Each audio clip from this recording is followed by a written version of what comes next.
Now, I get to travel the world. I did approximately 18 or 19 events this year, and I will tell you, this event was unlike any other, and in a place that felt safe, that felt comfortable, that felt organized. You know, the notes that they gave me, the printouts, it was perfection. They wanted everybody to shine. So it is an honor for me to be able to thank the co-organizer of the Token Summit, someone who is also a board member of the Crypto Country Association. He's a man that I personally respect. He is somebody that my first trip to Liechtenstein ever, he picked me up from the airport. He stood there in the lobby, and I remember looking at this word, Bitcoin Swiss, and he looked at me and said, welcome. He drove me safely, of course. He did tell me, watch out, don't speed, they will get you. But then when I came into Liechtenstein, I realized that this community was so welcoming. And it was welcoming because there is a belief that you can be different. You can do it the right way. And it's with that I'd like to bring up the one and only Pablo to talk about building a blockchain ecosystem, because it does matter. Let's give Pablo a round of applause. Thank you. To my dear friend. Thank you very much.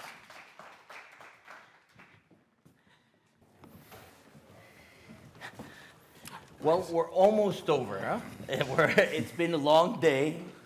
Everybody's tired. But I think it's been an incredible day. I hope you guys... Did you guys enjoy yourselves? Yes? Let's give a crowd there. Okay, good. People enjoyed themselves. Today's panel is a really interesting panel because building blockchain ecosystems, it's hard. It's something very, very hard to do. And all these gentlemen that are here have been part and working of building ecosystems in each of their own jurisdictions. And we were talking today that where is the tipping point of building an ecosystem? Today, with this conference, Liechtenstein has achieved a tipping point where the ecosystem starts growing. So I have the pleasure to introduce Olaf from CV Labs, Switzerland. He's going to be on our panel. Dr. Martin Anger from University of Liechtenstein. Sheraz Ahmed from Storm Partners.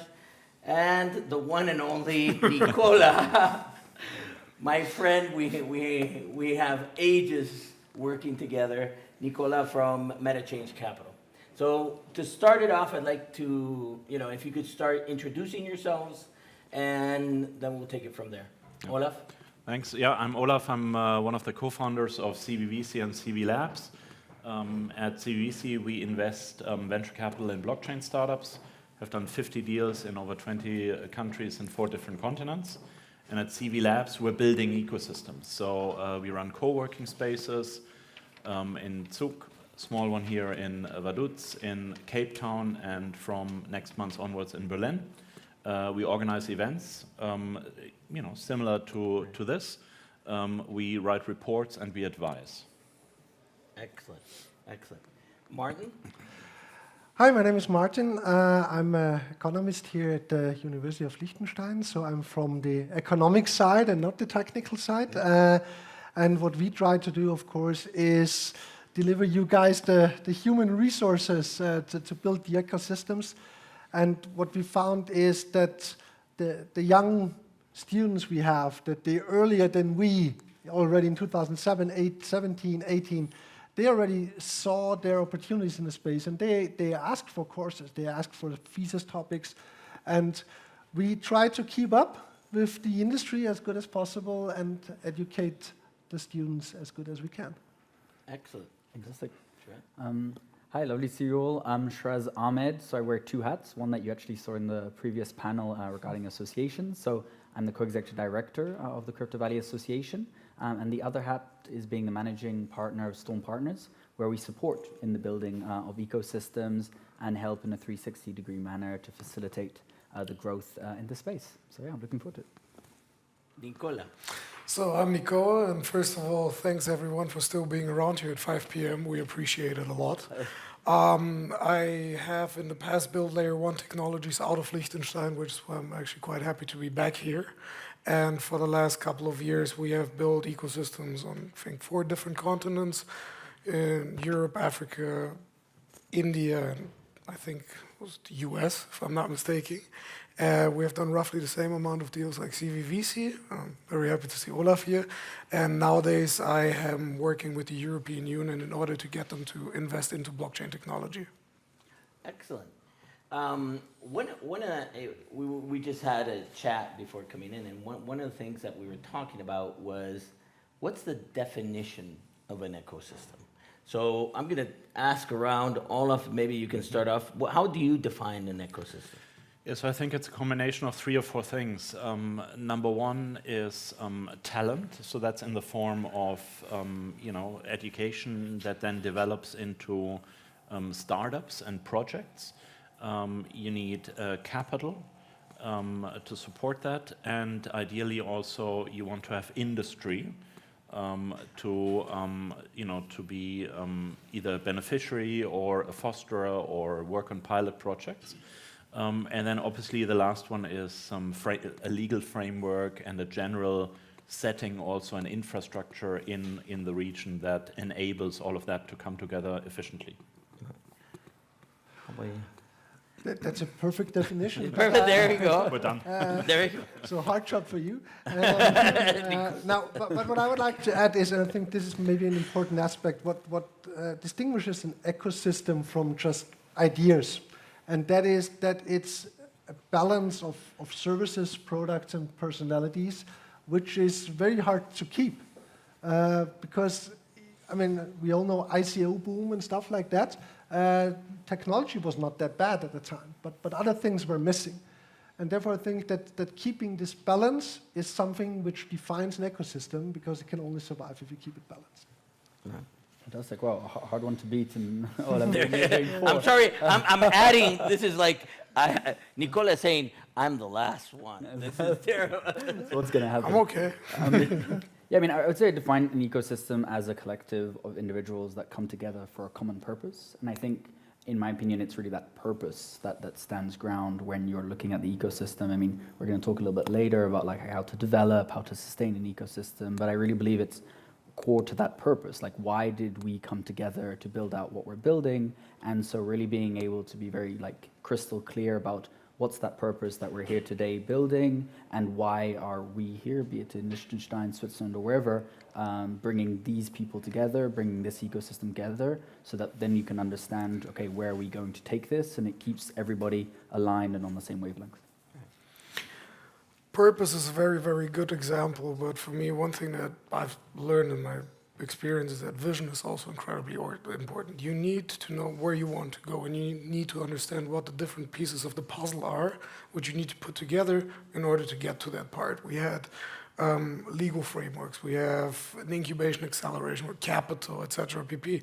But one thing that I want to drive down a little bit more is education, actually, because in order to subsidize this ecosystem, on one side, you need to develop the talent to drive this forward, but on the other side, you also need to be open to import or at least connect to talent from outside of your ecosystem in order to grow this ecosystem into the next level. It's a continuous process. So in building an ecosystem, you never stop. There's always more to be done. There's always more people to get involved and more projects to be built, and as a result, obviously, more projects to be financed.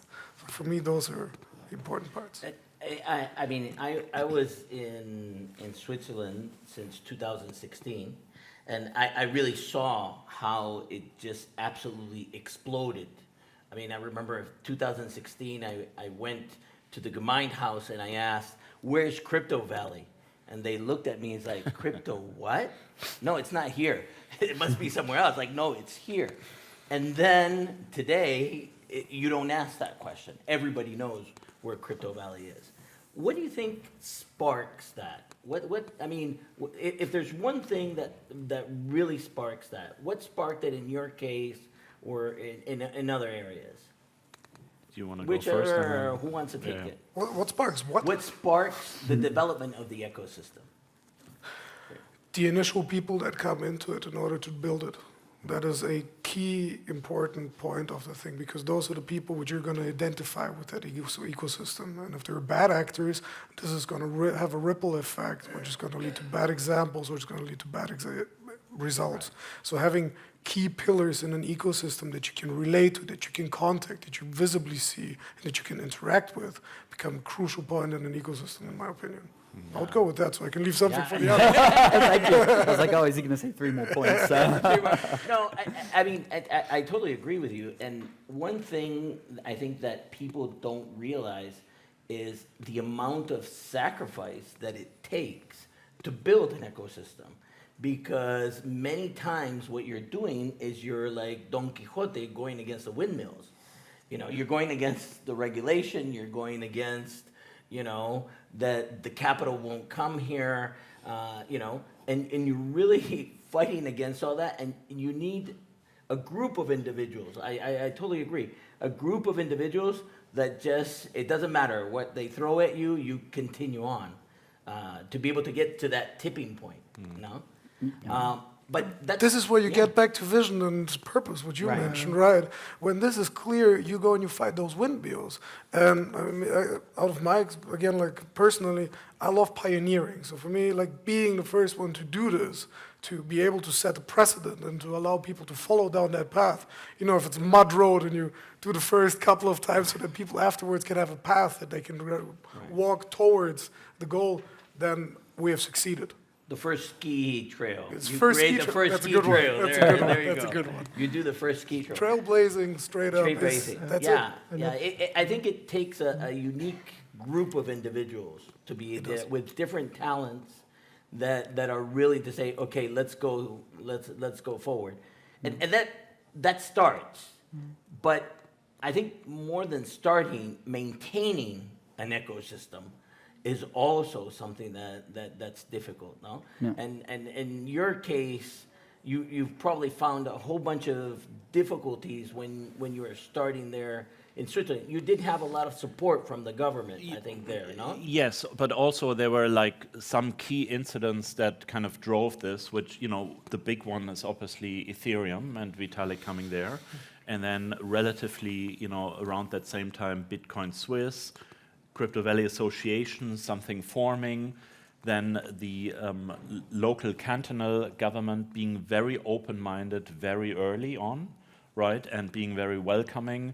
One of, I thought, the clever moves there was, I think it's already 3 or so years ago, where if you're a startup and you found a new company, you can pay your capital contribution account in Bitcoin in the canton of Zug. Now, not a lot of startups has used this, but it's sending a message to an ecosystem, and the message is, we're open for you, we're open for innovation. At that point, we didn't have the legal side figured out yet. Right. But, you know, if the finance minister or if the canton says, you can do these things, it sends a message, which is, we're here to learn and work with you.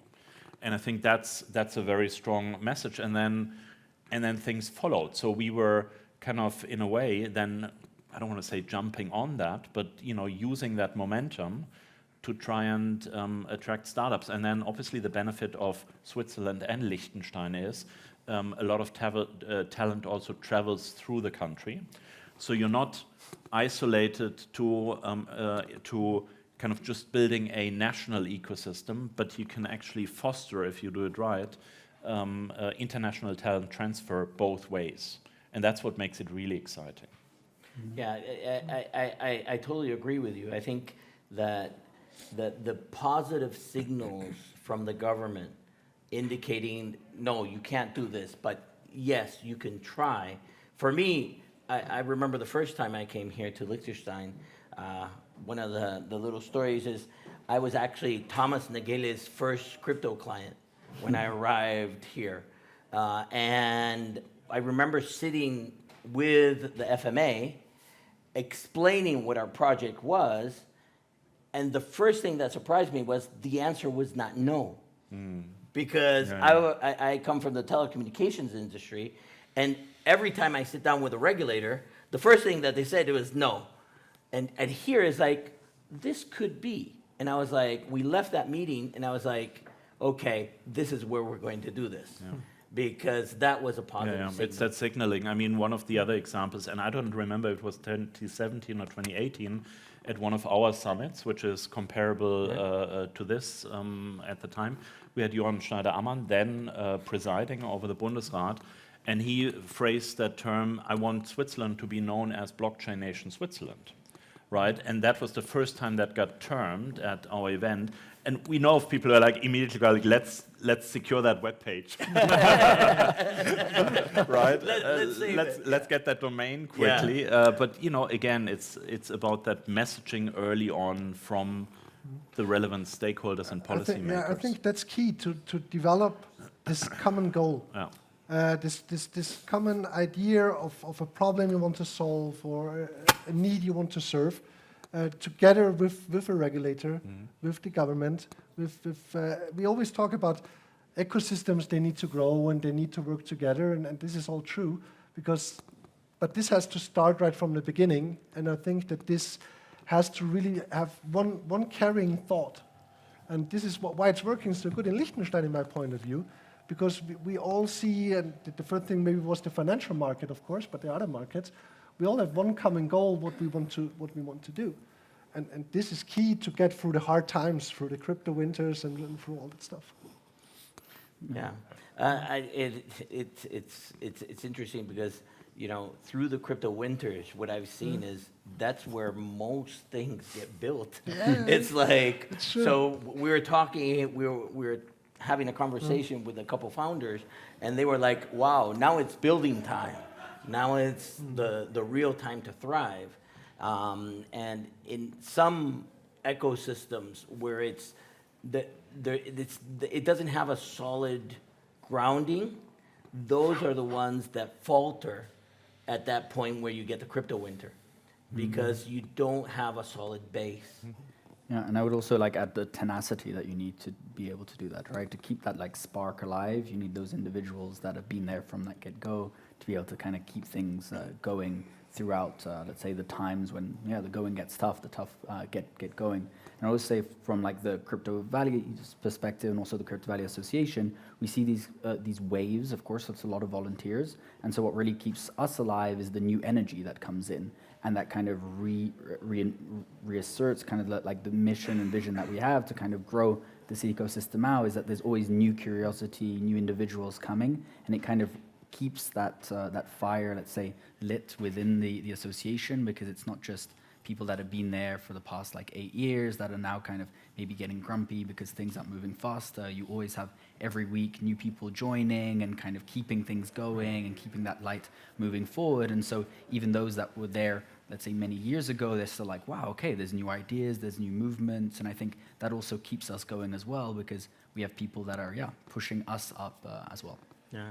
Well, one of the things, I mean, today I was talking with the founder, the president of the Crypto Country Association of the Czech Republic, and we were like, I think that the next step, once you are formed and you have the ecosystem, is how ecosystems can collaborate between each other. And this is a concept, there's a lot of the competition, but I think there's a lot of competition that has to occur. That ecosystems find in what parts they're more resilient, and in the others, how they can collaborate. Like we were talking with Czech Republic, they have incredible developers. They have an incredible amount of developers, companies that are established. And we have an incredible framework. So what we were saying is, we're not trying to take your talent from the Czech Republic here, because the government wouldn't be very happy about that, because they want to fix want people to get good jobs. But we can give you a framework, a legal framework, where you can leapfrog the problems that you have while they're getting their framework ready to be able to start. And I think that's one of the things that we need to explore between the ecosystems, how we can build a more resilient global ecosystem. And building the bridges. With Nicola, we talked a lot about building bridges. And not all of them work. We tried this with Uruguay. We put the government in contact with each other, the associations also.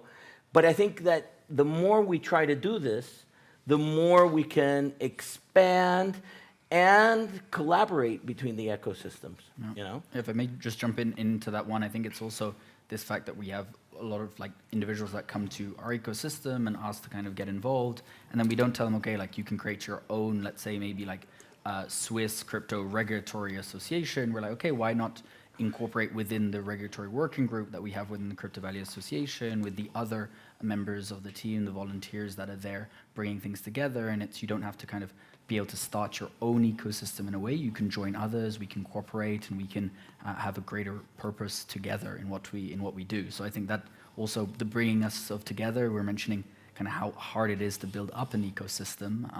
So actually combining those efforts together really goes a long way. Yeah, but keep in mind that everybody wants to have their own kind of success story, right? So every country, especially in the EU or around us, wants to be able to identify themselves with what they have achieved. Just to keep this simple, look at how many countries adopted the e-government from Lithuania. And they were like, take it. It's there, enjoy it. Everybody can use it. Everybody can implement it. Everybody can go ahead and become a part of this. We're giving it to you. How many countries did implement to do this? Not one. So it's one thing to build an ecosystem, but building a bridge to another one where implementing a framework from a functioning framework, by the way, from Switzerland, for example, to the Czech Republic or any other country is not as simple, because there's not only the issue of different laws at the end of the day, but also the willingness to, like, accept that somebody has been faster, that somebody has done something, be like, yeah, we're just going to implement this in Leapfrog, which you've mentioned. So it's a pity, but it is a fact that we have seen over and over the years. And the one and only ones that were ready to do this, which I highly appreciate until today, was Central African countries. They were just like, we're so far behind, we'll just take it and leapfrog everybody else. And that was amazing. I mean, I think that's very interesting, and I agree with you that the individualities of the country. Today we had a DAO panel and we were talking about cloud nations, cross-border and people with same values and coming together. But I think in terms of ecosystems, what some countries are finding, and normally it's the smaller countries that find this because they don't have all of the resources, that by collaborating, they can jump. I give you only the example between the Czech Republic and Liechtenstein. They see that. We have them today here as one of our sponsors. They bought 7 companies here. And I think once you see successful experiments of those, others are going to say, hey, maybe, this works. Expanding an ecosystem. We've gone through. Yeah, I saw that. we did the sign zero. I know. I sort of know the guy who's the. You got context. So the last expanding the ecosystem. I know that you have expanded from Switzerland to other countries. Mm-hmm. How has that experience been? So our main focus the last 1.5 years was built out in Africa. So we have a hub in Cape Town. And our vision on Africa is, well, you mentioned some of that, but the vision there is clearly one where, first of all, we believe this technology is made for this continent, when you think it through, right? In terms of super young population, average age of people in Africa is 19. The next continent is South America was 34. Mobile only. They don't really have, or mobile first, they don't really have credit cards, trust issues in a lot of parts of the continent. So the technology is made for it. And also on the higher talent end side, you do have good amount of talent, right? It just Right. More spread out. So our vision there was to be one of the early VCs to go there. And funny enough, that coincided with also some of the protocols going there. And then that obviously then helped, right? Because you're there with some capital, there is protocols and a few other international investors that come in roughly at the same time. Universities are still very open-minded to partner with you. We had done a few deals in the country already before, so then it's kind of word of mouth and that's spreading. So it was less of an isolated incident, like, or kind of a few isolated incidents in Switzerland and then something kind of started, but more some of the, I would say, established international players realizing the opportunity that the continent presents, to them, and then going there and trying to make things happen. It's just a breadth of startups that are there. They historically struggled to kind of move from local capital towards international capital, but now the international capital is in the continent, and then they can help them leapfrog and connect with international capital. I'm very interested to see how that experience, Yeah. expands. Yeah. So we're a little bit over time. We thank you for your patience. I thank you all for being here, for being in the first conference from the Crypto Country Association in Liechtenstein. So thank you very much. Thank you.